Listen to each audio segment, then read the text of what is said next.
These stories are taken from the book Runaways, Crashes, and Accidents. Percy's Chocolate Crunch. The Fat Controller's engines love being shiny and clean. It makes them feel cheerful as they chuff across the island of Sodor.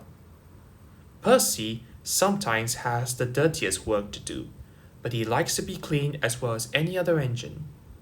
So washdowns are important to Percy. But the Fat Controller had bad news. Due to a water shortage, he said, no engine shall have more than one washdown a day.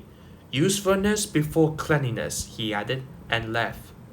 Percy was upset. I get dirty, he complained. I need washdowns. Gordon only does it to feel important. I am important, Gordon sniffed. I'm an express engine. You're a pouty puffer, Percy, teased James. No, I'm not, wheezed Percy, and he chuffed away. Percy was trying extra hard to stay clean as he delivered ingredients to the chocolate factory. Then, he took empty trucks to Callan Station. On the way, the troublesome trucks teased him. Clickety-clack, don't look back, Dirty Percy's on our track. Be quiet, Percy snapped. When Percy arrived at Callan Station, Howard was there, picking up medical supplies. Hello, Percy, he called. Sorry I can't stop. I must be up in the sky. And he took off blowing sickness and ashes everywhere. Harold! Sorry, Percy. I'm filthy. I want a washdown. Usefulness before cleanliness, reminded his driver. I want to be useful where I can't get dirty, Percy huffed. There's a load of sugar going to the chocolate factory, his driver said. We can take the sugar trucks. Sugar, that's nice and clean. Percy didn't know that earlier a leaky truck had spilled oil on the track. When he approached the chocolate factory, his driver applied the brakes, but Percy's wheels just skidded on the oily rails. Oh no, hooted Percy. He crashed straight into the factory's storage unit and burst out the other side. Yuck, he groaned. I had never been this dirty.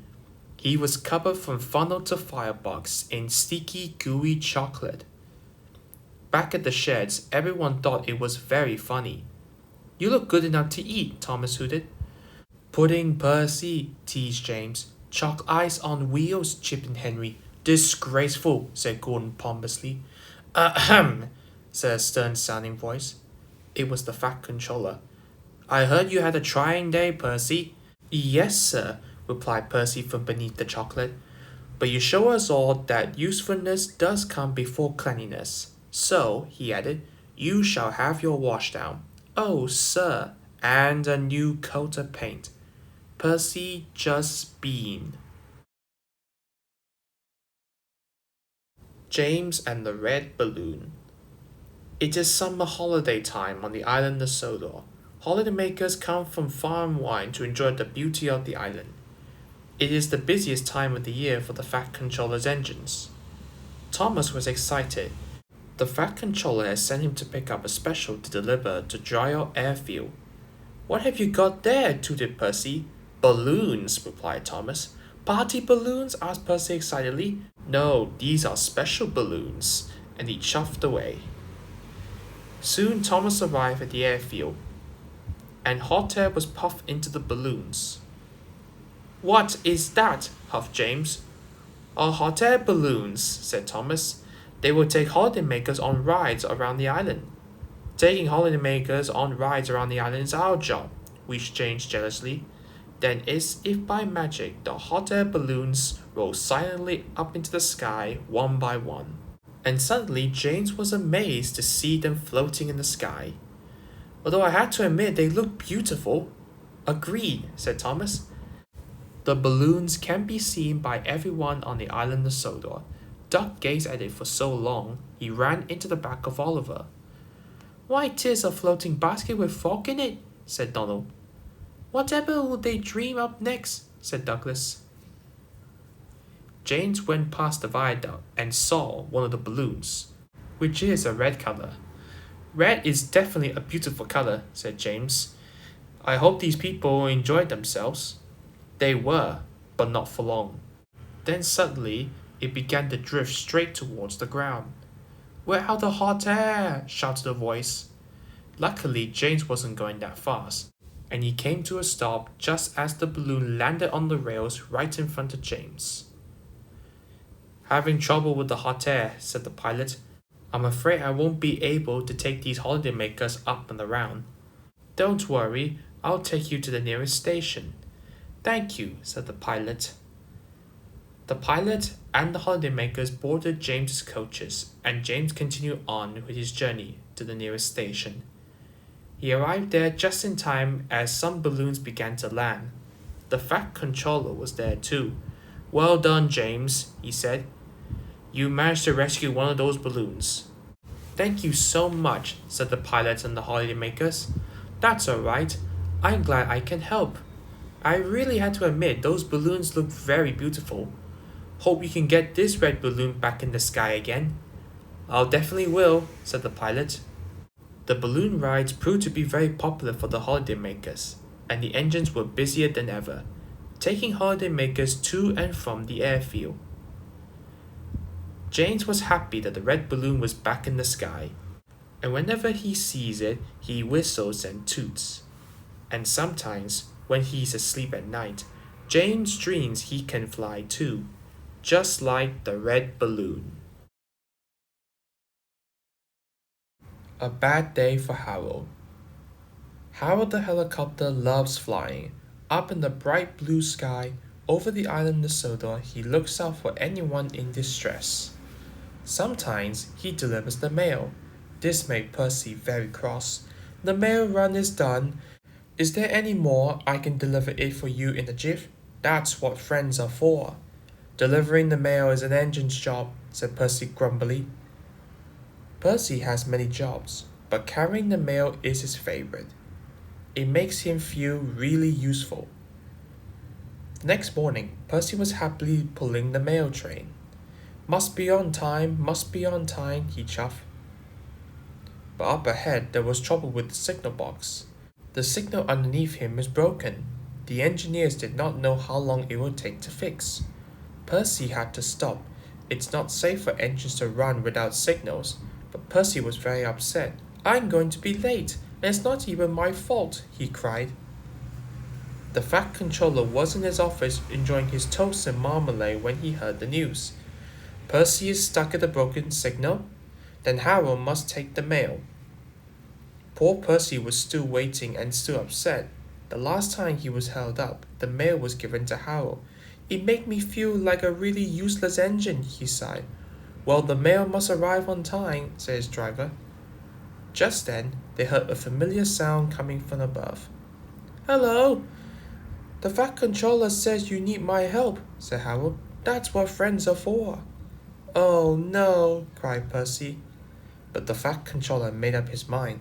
There was nothing Percy could do. Percy's driver helped to load the mail bags into Harold's cargo net. Maybe we should take 2 trips, said the pilot. They're very heavy. That will take too long. Then I'll be slow as Percy. So they decided to load all the mails into Harold's net at once, while the engineer continued to work on the signal. Just as they finished loading and Harold took off, the engineer cried out, It's fixed, he said. Wait, Harold, shouted Percy. I'm ready to go. But it was too late. Harold had already taken off. Percy watched the mail disappear. He was upset. But then they all heard a strange sound. Everyone looked up to see Harold falling to the ground slowly. Watch out for those trees, Harold, cried his pilot. My net is too heavy, wailed Harold. Harold is in trouble, Percy cried. We must try to help him. It was too late. Harold falls into a haystack. Percy raced over to the scene. Are you all right? Called Percy. Just get someone to pull me out of this haystack, sputtered Harrow, and Percy did as fast as he could. The next day, Harrow's engine was fixed and he was flying again. Percy was pleased that he was alright. Want to take the mail, Harrow? He teased. I'll stand by with the rescue team. All the engines tooted and Harrow hovered so low that only Percy could hear. Thanks for getting to pull me out of that haystack, dear chap, he said. That's alright, said Percy. That's what friends are for. Thomas and the jet engine. Gordon is a very proud steam engine. He's the fastest engine on the island of Sodor. He loves speeding along the main line with the wind blowing across his funnel. You've broken the record again, said his driver. I'm the fastest, boasted Gordon. But not all the engines were impressed. Speed isn't everything, said Jane smugly, but being reliable and useful is, said Thomas. You slow engines will never understand, snorted Gordon, because you'll never go as fast as me. Then the Fat Controller arrived. Thomas, I want you to clear a jet engine from Brendan Docks and take it to the airfield. What's a jet engine? Asked Percy. A jet engine goes forward by pushing hot air out of its back, the Fat Controller said. Just like you blow a balloon and let it go, added Thomas. It's very fast. Thomas puffed his way to Brendan Docks. Secretly, he wished he could go as fast as Gordon, just once. The jet engine is shiny and modern, and Thomas had never seen anything like it as he was covered up. He couldn't wait to start his journey, but Cranky was taking his time. Hurry up, huffed Thomas. Cranky did not like being told what to do. He became so cranky, he was careless with his hook. His hook knocked the switch, and the switch started the jet engine. The engine began to whine. The whine got louder and louder and louder. Uh-oh, said Cranky. Before he could say anything else, the jet engine was rocketing Thomas up the track. Oh, said Thomas. His driver tried to put on the brakes, but Thomas couldn't stop. Whoa, boy! Station master and signalman called ahead. Clear the lines, it's a runaway train! Signals were changed and points were switched. Thomas had never been so excited. Thomas flew by James and rocketed past Henry and raced by Percy. They were amazed. Bertie was excited when he saw Thomas flying down the track. Want a race, Thomas? Beat Bertie. Thomas passes Bertie at full speed. Never mind. Gordon had no idea that Thomas was racing along the main line. I am the fastest, said Gordon proudly. Bye, Gordon, bye, Gordon. Gordon could not believe what he had seen as Thomas passes Gordon at full speed. At last the jet engine ran out of fuel and Thomas was back under his own power. He dropped off the jet engine at the airfield and steamed gently back into Natford Station. Sorry for overtaking you back there, Gordon. Overtake me? I didn't notice, Gordon huffed. Well, you didn't notice the fastest engine on the island, said Henry. Yes, I am the fastest, joked Thomas. Percy felt a little sorry for Gordon. Gordon doesn't have to go as fast as a jet engine. He's a steam engine. But he's still full of hot air, whistled James. And everyone laughed as Gordon wheezed away with the express.